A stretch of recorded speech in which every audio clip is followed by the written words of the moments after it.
Ibunda Virgoun Eva Manurung gerah dituding gatel gegara nempel ke Brondong. Eva Manurung gerah dituding gatel gegara nempel ke Brondong.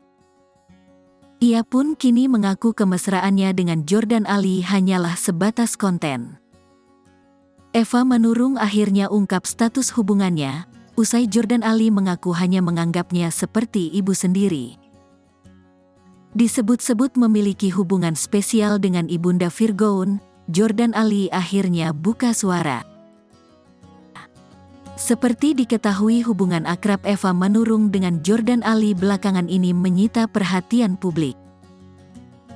Pasalnya, keduanya kerap tampil bareng di beberapa kesempatan, bahkan tak segan pamer kemesraan di sosial media. Beberapa kali Eva Manurung memperlihatkan kemesraannya dengan Jordan Ali pada unggahan video TikTok-nya baru-baru ini.